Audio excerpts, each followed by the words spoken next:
नमस्कार, news affair 24 पर आपका स्वागत है। हरियाणा चुनाव में सबसे सटीक एग्जिट पोल के साथ प्रबोधन रिसर्च ग्रुप और न्यूज़ अफेयर 24 ने जो आंकड़े दिए थे, बिल्कुल कुछ उन्हीं के आसपास के आंकड़े जो है परिणामों भी रहे थे। उसके बाद अब महाराष्ट्र और झारखंड विधानसभा चुनाव को लेकर मतदान यहाँ पर पूरे हो चुके हैं। परिणाम की जो तारीख है नजदीक आती जा रही है और वैसे ही राजनीतिक जो हलचल है वो यहाँ पर बढ़ती जा रही है। झारखंड में सीएम हेमंत सोरेन की गिरफ्तारी और बांग्लादेशी घुसपैठ का मुद्दा जोरों से गूंजा। वहीं महाराष्ट्र को अब तक का सबसे जटिल चुनाव बताया जा रहा है, क्योंकि यहाँ 6 बड़ी पार्टियां 2 बड़े गठबंधन के साथ आमने सामने है, जिसमें महायुति और महाविकास अघाड़ी है। महाराष्ट्र में 288 सीटें और झारखंड में 81 सीटों पर चुनाव हो रहे हैं। ऐसे में अब इस महा एग्जिट पोल को लेकर हमारे साथ में है प्रबोधन रिसर्च ग्रुप के संस्थापक विनोद जी जोशी और जो यहाँ न्यूज़ अफेयर 24 के चैनल हेड भी है, और साथ में स्टूडियो में मेरे साथ में मौजूद है एंकर साक्षी। आज हम झारखंड और महाराष्ट्र की 288 और 81 सीटों को लेकर एक महा एग्जिट पोल लेकर आए। जिस तरीके से पहले भी न्यूज़ अफेयर 24 और प्रबोधन रिसर्च ग्रुप ने जो एग्जिट पोल दिए हैं वो बिल्कुल जो है या तो सटीक रहे हैं या फिर आंकड़ों के सबसे करीब रहे हैं। ऐसे में अब इस एग्जिट पोल को महा एग्जिट पोल के रूप में यहाँ पर हम दिखाने वाले हैं। उसके लिए हम यहाँ पर विनोद जी से चर्चा करेंगे, लेकिन उससे पहले मैं चाहूंगा कि कुछ जो राजनीति से जो जुड़ी हुई जो बातें हैं एक बार थोड़ी सी उस पर जो है नजर डाल लेते हैं। महाराष्ट्र की राजनीति की बात करें तो इस चुनाव को लेकर 1960 में अस्तित्व में आए महाराष्ट्र राज्य का सबसे जटिल चुनाव कहा जा रहा है। इस स्थिति के लिए राज्य में पिछले 5 साल से चल रही कुर्सी की लड़ाई जिम्मेदार है। यहाँ शिवसेना के उद्धव और शिंदे 2 गुट हो गए, तो वहीं एनसीपी शरद पवार और अजित पवार में बट गई। अब महायुति में भाजपा के साथ शिंदे और अजित पवार, वहीं महाविकास अघाड़ी में कांग्रेस के साथ उद्धव और शरद पवार है। चुनाव में सबसे ज्यादा चर्चा हुई है वह है योगी को बांटेंगे तो काटेंगे, एक बार फिर गुंजा। हालांकि महायुति में शामिल दिग्गज नेता इसके विरोध में उतर गए। अजित पवार को यह नारा राज नहीं आया और उन्होंने ही सबसे पहले इसका विरोध किया। पूर्व कैबिनेट मंत्री और बीजेपी नेता पंकज मुंडे भी इसे नकारा है। नारे की आलोचना बढ़ती देख बीजेपी ने शब्दों को थोड़ा बदल दिया। इसका बदलाव खुद योगी आदित्यनाथ ने ही किया। उन्होंने एक नया नारा उछाला जो कि था एक है तो सेफ है। अब चुनाव के परिणामों में कौन सा मुद्दा असर करेगा वह देखा जाना है। देखिए, बिल्कुल यहाँ पर चुनावी मुद्दे तो काफी कुछ हैं और अब बात करते हैं 81 विधानसभा सीटों वाले झारखंड की। यहाँ 2019 में झारखंड मुक्ति मोर्चा की सरकार बनी। यही वो पार्टी है जिसने बिहार से झारखंड को अलग राज्य का दर्जा दिलाने में बड़ा सहयोग दिया था। चुनाव से पहले राज्य में सबसे बड़ी उठापटक तब हुई जब मनी लॉन्ड्रिंग के आरोप में सीएम यानी खुद मुख्यमंत्री हेमंत सोरेन को गिरफ्तार कर लिया गया। हालांकि कुछ माह बाद वो जमानत पर बाहर आ गए। इसके अलावा चुनाव में विपक्षी दल भाजपा ने सबसे बड़ा मुद्दा उठाया बांग्लादेशी घुसपैठ का। यही नहीं, हेमंत सोरेन के जेल जाने पर चंपई सोरेन को सीएम बनाया गया, लेकिन हेमंत सोरेन के जमानत पर बाहर आते ही चंपई को सीट छोड़ने के लिए कहा गया। फिर क्या था, चंपई ने पूरे माहौल को देखने के बाद अपने व्यवहार में परिवर्तन किया और भाजपा का दामन थाम लिया, जिससे हेमंत सोरेन की जो मुश्किलें हैं वो यहाँ पर बढ़ गई। अब पहले ये देख लेते हैं कि झारखंड में प्रमुख चेहरे जो मैदान में हैं वो कौन कौन से हैं। मुख्यमंत्री हेमंत सोरेन, पूर्व मुख्यमंत्री बाबूलाल मरांडी, पूर्व deputy CM Sudesh Mahto, speaker Rabindranath Mahto सहित 4 कैबिनेट मंत्री इरफान अंसारी, हफीजुल हसन, दीपिका पांडे सिंह, बेबी देवी, कल्पना सोरेन। वहीं भाजपा की ओर से जारी उम्मीदवारों की लिस्ट पहले ही लिस्ट में झारखंड के पूर्व मुख्यमंत्री अर्जुन मुंडा की पत्नी मीरा मुंडा, पूर्व मुख्यमंत्री मधु कोड़ा की पत्नी गीता कोड़ा, पूर्व मुख्यमंत्री रघुवर दास की पुत्रवधू पूर्णिमा दास साहू और पूर्व मुख्यमंत्री चंपाई सोरेन सहित उनके बेटे बाबूलाल सोरेन के नाम हैं। देखिए, महाराष्ट्र के कुछ प्रमुख चेहरे जो मैदान में हैं उनकी भी हम यहाँ पर एक बार बात कर लेते हैं, क्योंकि महाराष्ट्र में 6 पार्टियों के 6 दिग्गजों के बड़े चेहरे तो है ही, इसके साथ ही अन्य जो पार्टियां हैं उनके भी चेहरे यहाँ पर मैदान में। प्रमुख चेहरों में भाजपा के देवेंद्र फडणवीस, शिवसेना एकनाथ शिंदे, शिवसेना से ही उद्धव ठाकरे और एनसीपी से शरद पवार, इधर एनसीपी से अजित पवार मैदान में है। तो वहीं कांग्रेस के प्रमुख चेहरों में पार्टी के प्रदेश अध्यक्ष नाना पटोले हैं। इसके अलावा भी जो कई सारे जो चेहरे हैं वो यहाँ पर चुनावी मैदान में हैं। अब इन्हीं जो राजनीतिक जो माहौल यहाँ पर चल रहा है, क्योंकि मतदान तो यहाँ पर हो चुका है, लेकिन अब यहाँ पर हम जो है सवाल जवाब उसका सिलसिला शुरू करते हैं। और जिस तरीके से जो है प्रबोधन रिसर्च ग्रुप से फाउंडर विनोद जी जोशी हमारे साथ में है। सर, कहा जा रहा है कि इस बार महाराष्ट्र में अब तक के सबसे बड़े जटिल चुनाव हो रहे हैं, जिसमें 6 बड़ी पार्टियां सामने हैं। तो आप कैसे देखते हैं इस चुनाव को, और किसका पलड़ा जो है आप यहाँ पर भारी समझते हैं? महाराष्ट्र में जो इलेक्शन हो रहे हैं वो मुझे लगता है कि आज तक देश आज़ाद हुआ इसके बाद सबसे कठिन इलेक्शन है, जहाँ पे 6 पार्टियां बराबरी की टक्कर में, 3 इधर और 3 इधर, यानी सबसे बड़ी पार्टी बीजेपी और कांग्रेस उनके साथ में है, एक और शिवसेना शिंदे और अजीत पवार, और एक और है कांग्रेस के साथ उद्धव ठाकरे और साथ में है शरद पवार। इस प्रकार की बड़ी जबरदस्त भिड़ंत है यहाँ, और भी इंडिपेंडेंट भी कई लोग खड़े हो गए हैं, इसलिए बहुत ही कठिन सर्वे है। इस बार हमने जो सर्वे किया है वो बहुत बड़ा कठिन सर्वे है। फिर भी मैं अलग अलग विभागों, जहाँ तक सवाल है, अलग अलग विभाग हैं, विदर्भ विभाग, अपना खानदेश विभाग, पश्चिम महाराष्ट्र, मराठवाड़ा, मुंबई कोंकण, इस प्रकार के 6 विभाग है। 6 विभाग में अलग अलग जगह पे अलग अलग पार्टियां आगे हैं। जैसे हम कह सकते हैं कि खानदेश नासिक एरिया में इस बार कांग्रेस और राष्ट्रवादी थोड़ी सी आगे है। जहां तक सवाल है मराठवाड़ा में बीजेपी को नुकसान हो रहा है, वहां पर कांग्रेस और राष्ट्रवादी थोड़ी सी आगे है। विदर्भ में बीजेपी आगे है। पश्चिम महाराष्ट्र में बराबर टक्कर दे रही है, बीजेपी और राष्ट्रवादी को बराबर टक्कर दे रही है, वहां पे बहुत अच्छा प्रदर्शन कर रही है। मुंबई कोंकण में यदि हम देखें तो एकनाथ शिंदे और बीजेपी का बहुत बड़ा वर्चस्व है। मैंने देखा कि पनवेल से लगा के जो कोंकण स्टार्ट होता है, पनवेल से बेलापुर और पूरा कोंकण पट्टी लास्ट तक गोवा के पास सिंधुदुर्ग तक एक भी सीट दूसरी पार्टी को नहीं मिल रही है, ऐसा हमारा सर्वे है, जिसमें सिर्फ शिवसेना, बीजेपी और एनसीपी को मिल रही है, जो अजीत गुट एनसीपी। तो विनोद सर, आप हमें बताइए, महाराष्ट्र में पिछले 5 सालों में कुर्सी पर जिस प्रकार की उठापटक चली, क्या जनता ने उसे ध्यान में रखकर वोट किया? बिल्कुल। जो कहते हैं कि जैसे शिंदे पे उद्धव ठाकरे साहब ने आरोप लगाया कि ये गद्दारी की है उन्होंने, शिवसेना शिंदे ने गद्दारी की है, लेकिन मैं जहाँ तक पूरे राज्य में घुमा हूँ तो यहाँ ऐसा प्रतीत होता है कि उद्धव ठाकरे जो कांग्रेस में गए उसका भी परिणाम उनको भुगतना पड़ेगा। जो कि वास्तव में बाला साहब ठाकरे थे, वो 40 साल तक मैंने देखा, उनके पास बहुत निकट रह चुका हूँ मैं, और 16-17 साल में एडवाइजर भी रह चुका हूँ। तो मैंने देखा कि वो कई बार ऑफर आया उनको, शरद पवार जी का, अन्य का, कि आप मुख्यमंत्री बन जाइए, लेकिन नहीं, उन्होंने एक ही बात कही कि मैं थूका हुआ चाटता नहीं हूँ। इस प्रकार की जो माहौल था, उस माहौल को लोग जानते थे। शिवसेना कभी भी कांग्रेस के पास नहीं जाएगी, और जो कांग्रेस के पास गई वास्तव में गद्दारी वहां हुई, और शिंदे ने, जो कि बहुत मजबूत पकड़ थी, और जो उद्धव ठाकरे के आसपास जो लोग थे उनको मिलने नहीं देते थे, बहुत सारे मंत्रियों को, बहुत सारे कैबिनेट मिनिस्टरों को, तो उसका भी एक प्रभाव पड़ा, और वो 50 लोगों को लेके निकल गए, 41 एमएलए को लेके निकल गए। तो ये बहुत बड़ा उनके पास बहुत बड़ी टीम है। जहाँ तक सवाल है, ये प्रभाव यहाँ पर शिंदे को बहुत बड़ा फायदा हो रहा है, ऐसा लग रहा है मुझे महायुति में। वैसे अगर हम यहाँ पर बात करें झारखंड से जुड़ी, तो झारखंड में हेमंत सोरेन जो है, मनी लॉन्ड्रिंग में यहाँ पर गिरफ्तार उनको यहाँ पर किया गया था, और ये जो कार्रवाई है भाजपा को इस कार्रवाई से कितना जो है फायदा यहाँ पहुंचा सकती है?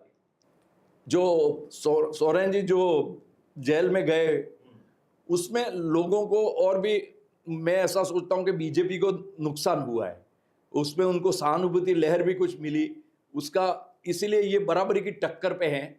फिर भी मैं सोचता हूँ कि बीजेपी थोड़ा सा आगे रह के सत्ता में आएगी। झारखंड टाइगर के नाम से प्रसिद्ध चंपई सोरेन ने भाजपा का दामन थामा। हेमंत सोरेन की झारखंड मुक्ति मोर्चा पर सबसे कितना संकट हो सकता है? जहाँ तक सवाल है चंपई का, जो कि सोरेन के भाई हैं, भाई उनके चाचा लगते हैं, और उन्होंने जो कदम उठाया वो सिर्फ, मुझे ऐसा लगता है कि सिर्फ वो 1 आध सीट 2 सीट जीत सकते हैं, इतना एक अंदाजा है। उनका कोई ज्यादा प्रभाव नहीं दिखता है। जैसे विनोद सर, बीजेपी का जो बटेंगे तो कटेंगे का जो नारा है, इसको बीजेपी के दिग्गज नेताओं ने, जो गठबंधन के नेता हैं, उन्होंने यहाँ पर नकार दिया है। भाजपा इसको लेकर बैकफुट पर गई, तो क्या वोटर्स पर भी इसका कुछ असर पड़ा होगा? क्योंकि जिस तरीके से पहले खुद का नारा, लेकिन उसके बाद उसी पर बैकफुट पर आना। ये उत्तर प्रदेश तक ये नारा चलता है और जहां पर मुस्लिम आबादी है वहां चलता है। दूसरी जगह जहां मुस्लिम, महाराष्ट्र में 11% मुस्लिम है, तो वहां पर वो मुद्दा ज्यादा नहीं चलेगा, लेकिन बटेंगे तो कटेंगे नहीं चलेगा, लेकिन साथ रहेंगे तो सेफ रहेंगे, इस प्रकार का नारा चला है। जहां तक सवाल है अजीत पवार का, जो कि बीजेपी के साथ में है, शिंदे और उनके साथ में, उन्होंने थोड़ा पहले ऑब्जेक्शन, मतलब उन्होंने इसको विरोध किया था। इसका कारण मूल कारण यह है कि जहां पे भी अजीत पवार की सीटें हैं वो सब मुस्लिम इलाके में दी हुई हैं, तो वहां पे उनको मुस्लिम वोट भी प्राप्त हो रहे हैं। जैसे बांद्रा ईस्ट को देखें तो बाबा सिद्दीकी का लड़का जीतने की कगार पे है, क्योंकि वहाँ मुस्लिम वोटर्स ज़्यादा है और अजीत पवार की ओर ज़्यादा उनका झुकाव है, तो इसीलिए उन्होंने इस नारे को थोड़ा दूर रखा हुआ है। सर, झारखंड में कल्पना सोरेन की रैलियों में जिस प्रकार की भीड़ जुटी, उससे भाजपा के नेता भी चिंतित दिखे। यह भीड़ परिणाम में कितना असर दिखा पाएगी? ज़्यादा नहीं है, 1-2 सीटों पे प्रभाव हो सकता है, और भीड़ कुछ देखने के लिए भी आती है। एक ज़माना था जब बाला साहेब ठाकरे कोल्हापुर में, जब हेलीकॉप्टर में मुझे खुद बिठा के बताया था कि देखो जोशी, क्या 2.5 लाख लोग आए हुए हैं, तो मैंने बोला सर ये देखने के लिए आए हुए हैं, अभी वोट में परिवर्तित होते हैं वो तो बाद में मालूम पड़ेगा। बाद में हमने देखा कि 91 में उस समय 7,500 वोट उस सीट पे मिले थे। तो ये कई बार इस प्रकार के लोगों को भीड़ देखने भी आती है, जो वोट में परिवर्तित हो जाए ऐसा नहीं कह सकते। विनोद सर, यहाँ पे जैसे दोनों ही जगह जो है गठबंधन की सरकार बनने की जो है बात यहाँ पर सामने आ रही है, क्योंकि देखो पार्टियां काफी सारी जो है आपस में यहाँ पर, तो सरकार बनती है तो गठबंधन से ही यहाँ पर बनने की थी। सीएम चेहरा है वो किसे मानते हैं आप? सर्वे में कहीं ना कहीं ये चीज भी सामने आती है कि सीएम चेहरा अगर होगा तो कौन होगा? मुझे ऐसा लगता है कि झारखंड में बाबूलाल मरांडी को ये प्रोजेक्ट करेंगे, क्योंकि जहां तक सवाल है उनका प्रभाव और आगे नेताओं में उनकी काफ़ी पेट, बाबूलाल मरांडी वहाँ के मुख्यमंत्री हो सकते हैं।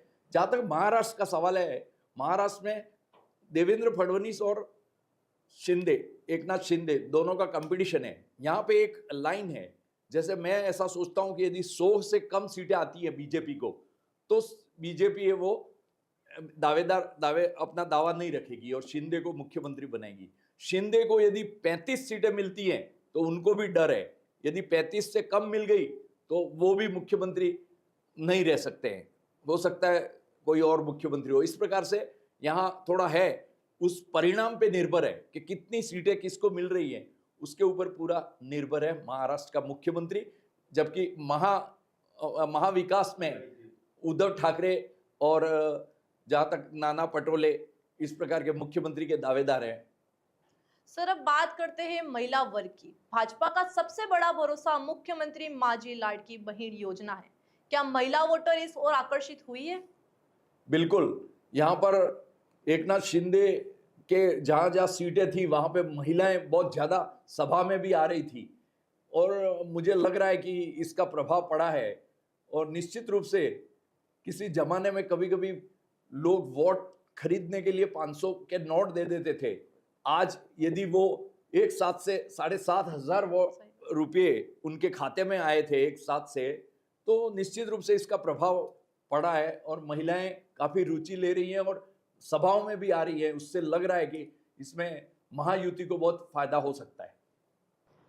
देखिए, महाराष्ट्र विधानसभा चुनाव 2024 को लेकर यहाँ पर जिस तरीके से महा एग्जिट पोल पर हमारे साथ में प्रबोधन रिसर्च ग्रुप के संस्थापक विनोद जी जोशी हैं, तो कुछ सीटों पर जो बड़े चेहरे हैं उसकी बात कर लेते हैं। नागपुर दक्षिण पश्चिम की जो सीट है जिसमें बीजेपी से देवेंद्र फडणवीस है, और इधर कांग्रेस की अगर हम बात करें तो प्रफुल्ल विनोद जो गुड़ादे हैं, वो यहाँ पर किस तरीके से देखते हैं सीट को? जहाँ तक सवाल है नागपुर दक्षिण पश्चिम का, तो वहाँ पर देवेंद्र फडणवीस का गढ़ है जो कि मुख्यमंत्री के दावेदार है एक, और वहाँ पर लगभग 80 से 1 लाख वोटों से जीतने का उनका लीडिंग होगी। बारामती पुणे वाली जो सीट है, यहाँ पर देखें एनसीपी से अजित पवार है, तो यहीं दूसरी तरफ जो है शरद पवार, एनसीपी जो है वो युगेंद्र पवार यहाँ पर है, जो शरद पवार की जो एनसीपी उससे यहाँ किस तरीके का लगता है आपको कि कौन आगे कौन पीछे? बारामती के लोकसभा चुनाव में अजित पवार की भी पत्नी और सुप्रिया सुले दोनों खड़े थे, लेकिन शरद पवार की बेटी सुप्रिया सुले जीत गई थी और बुरी तरह से हार रही थी अजित पवार की मिसेज। तो अब मेरे को लग रहा है कि वो उसका कुछ सहानुभूति यहाँ बारामती में अजित पवार की तरफ है और अजित पवार आराम से वहां जीत सकते हैं। वर्ली मुंबई वाली सीट की अगर हम बात कर लें यहाँ पर, तो शिवसेना यूबीटी जो है तो उससे आदित्य ठाकरे यहाँ पर मैदान में है, तो वहीं मनसे से जो है संदीप देशपांडे यहाँ पर मैदान में है। बिल्कुल, आदित्य ठाकरे और वहाँ पे एक और चेहरा है संदीप देशपांडे, तो मनसे के हैं, लेकिन अब शिंदे के जो है वो अपने मुरली देवड़ा के लड़के वो खड़े हुए हैं। तो मैं समझता हूँ यहाँ पे मुरली देवड़ा के लड़के की वास्तविक सीट है वो दक्षिणी मुंबई है, लेकिन यहाँ पर उन्होंने कोशिश की है क्योंकि नई बिल्डिंगें जो बनी है उसमें गुजराती मारवाड़ियों का काफ़ी दबदबा है, लेकिन वो वोट डालने नहीं आते हैं, जिसके कारण यहाँ मुझे लगता है कि उद्धव ठाकरे के लड़के आदित्य ठाकरे यहाँ से जीत सकते हैं।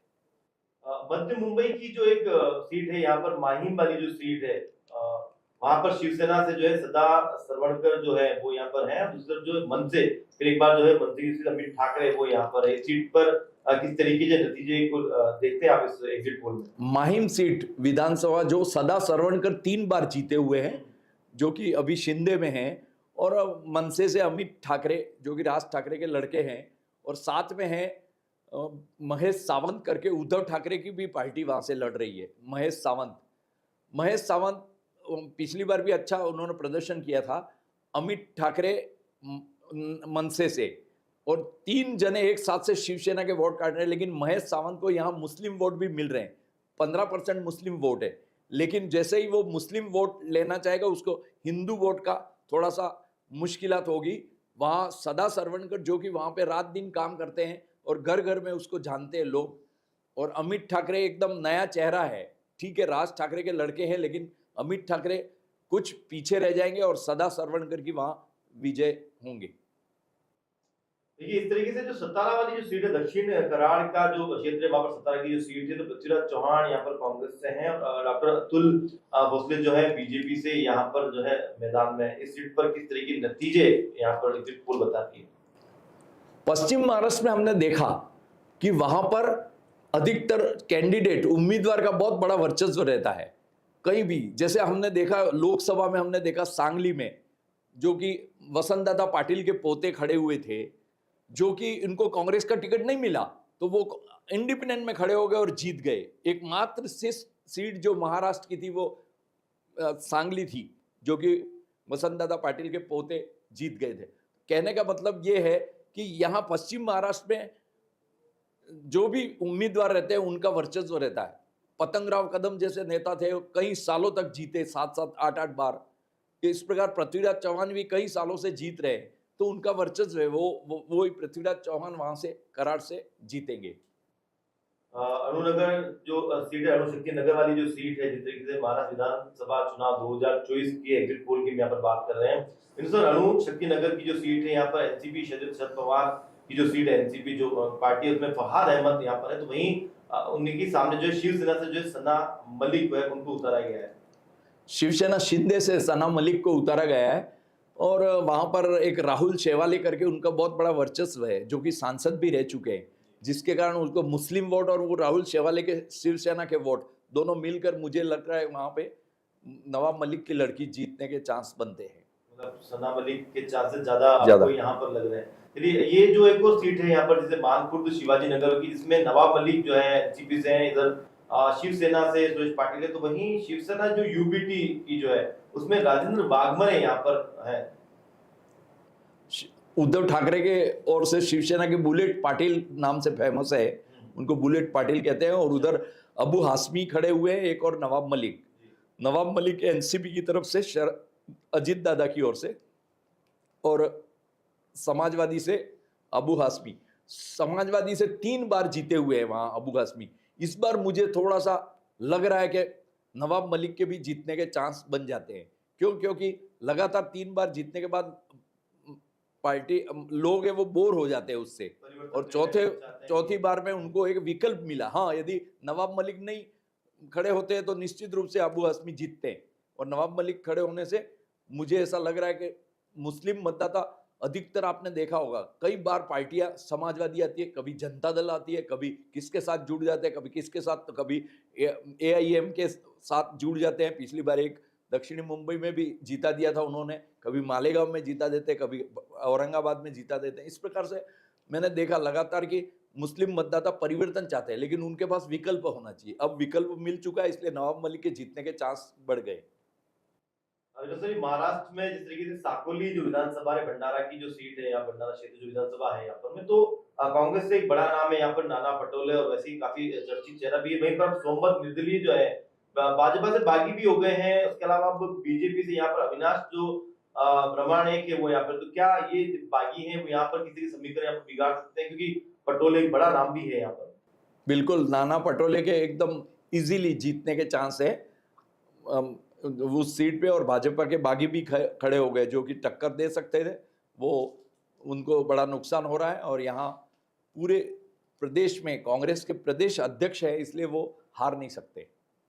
ठाणे की जो एक सीट है, जो पचपा खाड़ी, कोपरी पचपा खाड़ी की जो सीट विधानसभा क्षेत्र की है, तो वहां पर खुद जैसे शिवसेना में आप देखें एकनाथ शिंदे हैं, और शिवसेना यूबीटी से जो केदार दिघे यहाँ पर में है, तो क्या लगता है आपको कि एकनाथ शिंदे? उसको 5 पाखड़ी बोलते हैं जी। और एकनाथ शिंदे सबसे पहले, जब भी मैं बाला साहेब ठाकरे के पास था तभी मैं इलेक्शन सर्वे कर रहा था, तो सबसे पहले मैंने ही टिकट उनको दिलवाया था कि एक नया चेहरा और युवा तो आगे बहुत अच्छा काम में आएगा, ऐसा करके। थाना में सबसे ज़्यादा सीटें हैं पूरे महाराष्ट्र के किसी जिले में, सबसे ज़्यादा सीटें हैं तो वो थाना जिला था।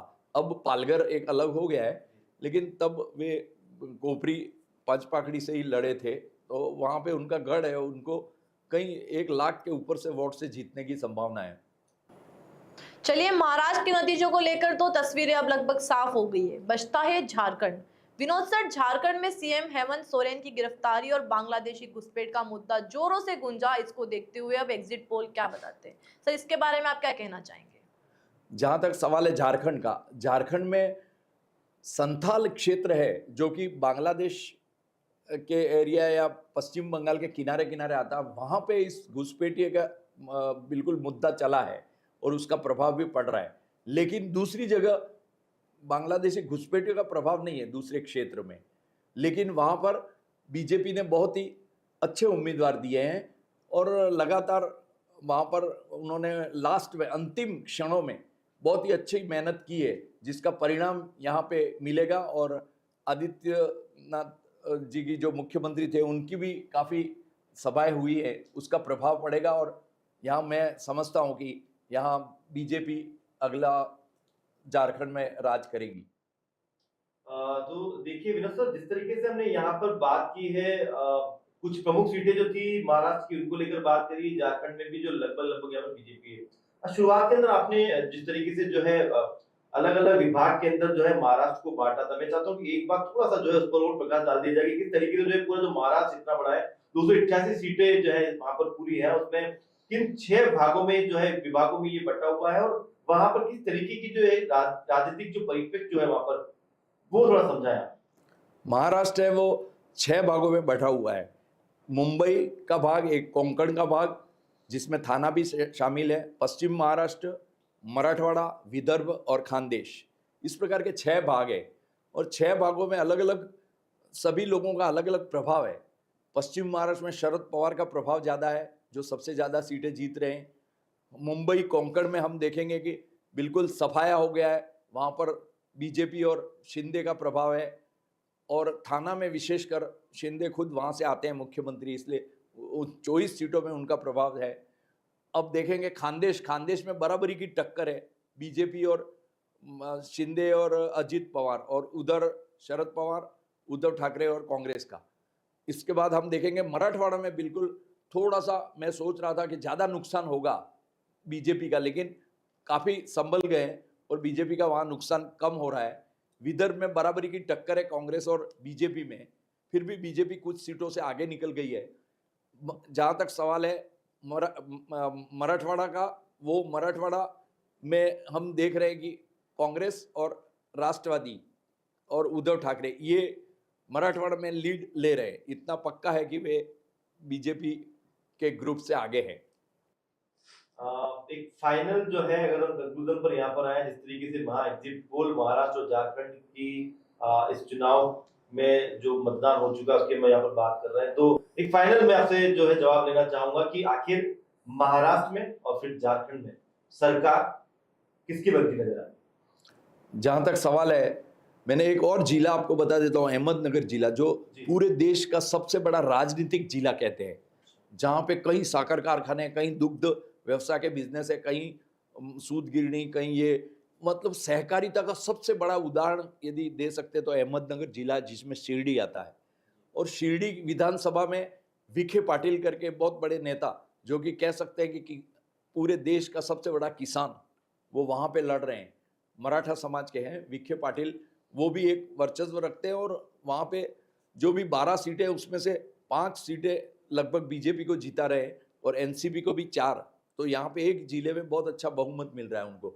जहाँ तक सवाल है पूरे महाराष्ट्र का, तो महाराष्ट्र में मुझे लग रहा है कि महायुति की सरकार बनेगी, लगभग 150-54 तक उनकी सीटें आएंगी, ज़्यादा आ सकती है, 154 से 165 तक बढ़ सकती है, लेकिन 154 से कम नहीं आएगी।